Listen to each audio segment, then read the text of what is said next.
Hello, everybody, and thank you very much for signing up for Speech in English. This is Speech in English 2. And if you signed up for this class, maybe you're wondering what is the difference between Speech in English 1 and Speech in English 2. Well, actually, it just depends on your professor. So if you have not taken Speech in English 1 yet, and you think that Speech in English 2 might build on Speech in English or Speech in English 1, that's okay. So you can stay in this class just so there's no confusion, even if you have not taken Speech in English 1. So anyway, what is this class all about? You're probably wondering. This class is about public speaking. So you will practice the art of delivering powerful messages in front of everybody else. So you're probably thinking that, oh my gosh, I'm so scared. How can I stand up in front of a lot of people, deliver my message confidently? Don't worry, I was thinking the exact same thing when I was a university student. My professor, every time he gave me a speech to do, I would swear at him under my breath, ugh, this guy, how can he give me another speech to do? I can't stand it. But with a little practice and some effort and some passion and some help from each other and myself, if you're thinking like that, don't worry, you will be a confident speaker that inspires, persuades, and moves people with your ideas. And this is one of the skills that's very, very valuable in this world. I used to hate that assignment when I was a university student, but I practiced and practiced and made mistakes and made more mistakes. And after many times practicing, now I do this for a living. I'm talking in front of students every day. If you would have told me, George, you will be talking in front of people every day for your job, when I was a university student, I would have laughed at you and said it's impossible because I'm so shy. I'm so scared of audiences. Oh no, what's everybody going to think of me? Oh my gosh. And if you're thinking that, guess what? You're normal. Why? You might have heard this statistic before, but what are people most scared of in the world? It's not death. It's not cancer. It's not terror. No, it's not even the coronavirus. What is it? It's public speaking. Yes, people are more afraid of public speaking than death. Can you imagine that? So that means if you go to a funeral, you'd rather be dead than the one speaking about the person that you lost. Isn't that just crazy? So in this class, hopefully, you will be able to overcome your fear of public speaking, or at least feel a little bit more comfortable giving speeches. So that's the goal of our class. And as you know, the coronavirus is here, and we don't know exactly how long we will be conducting online classes like this. But don't worry, because we will try to do live streams of our class. This class is not just for me to talk to you like I'm doing now. Now I'm giving you information about the class, but this class is for you to practice your speaking skills. You will be the one speaking most of the time. I will be facilitating, either online via some streaming programs that I'll show you in a few minutes, or if hopefully we can get in the classroom and see each other live one-on-one. That's the ideal situation, but we don't know. But don't worry, either way, we will have a great semester together. So let's give you a quick summary of what you will do this semester.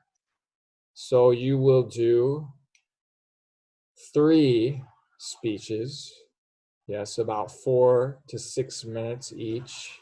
Every speech will have different goals and different objectives. So we will talk about that when the time comes, but you will give 3 speeches, prepared speeches, okay? You will give one about presenting a novel idea. That's the first one, kind of like your own personal TED Talk. So if you like to watch TED, now is your opportunity to give us a nice talk about your novel idea, which we'll talk about in more detail later. The second speech will be a persuasive speech where you will persuade others of your ideas, try to get them to change their opinions, and we'll talk in detail about how to do that. The third speech is you will inspire an audience. You will get the audience to take action. This is very, very important, especially if you are in the working world. You have to motivate your employees, your coworkers. Me, I have to do this all the time to try to motivate my students, try to motivate you, maybe to stay in this class, even if you're feeling nervous about public speaking. But anyway, public speaking, if you can master this skill, you will have a skill set that is invaluable. Why? Because you will be able to do something well that other people hate to do. And that makes you valuable to anybody. Even in my life, I joined some volunteer groups and other outside activities, and everybody is scared. Oh my gosh, I don't want to do the presentation. Oh, who can we ask? And they say, oh, George, how about you? It seems like you like to do presentations and have developed this skill in your life. So now here I am teaching you this skill. This class, I would have never thought that I would be teaching this class years ago, but here I am. So anyway, I am just evidence. I'm not saying I'm the best public speaker there is.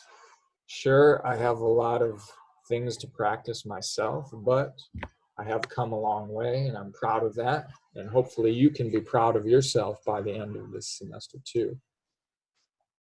So getting back on track, you will do 3 speeches this semester, prepared speeches. Each one will be worth 20% of your grade, okay? So 20% of your grade. There is a textbook in this class that I will put on the eClass website. So this textbook is a PDF file. What's the good news? That means the cost is 0. Okay, so it's a free book. I downloaded it, put it on the eClass website, free for you. Isn't that great? But don't tell anybody, it's a secret. Okay. Was that funny? That's my attempt at humor when I'm speaking in public. So that's 60% of your grade. The other part of your grade, 30%, will be participation. So every class we will have several roles that everybody will have. So most of you will have a role. So we will have an MC of the class who will introduce speakers, evaluators, and other role takers, MC. We will also have evaluators. So you will come up to the front of the class and give feedback on the speakers or one speaker of the day. So if you are an evaluator, that's also a very important skill to develop. You will have to give evaluations to your friends. Maybe if you find a job, you will have to tell your coworkers about their performance. So I have to do this with my students as part of my job. And if I just say, you did very bad, you failed, do you think that's going to help them? Probably not. So we'll learn how to give evaluations. Or, you are amazing. Is that going to help them? Probably not. So we'll learn how to give effective evaluations. Also, we will learn how to give impromptu speeches, okay? So impromptu means what? Means speaking without knowing what the topic is.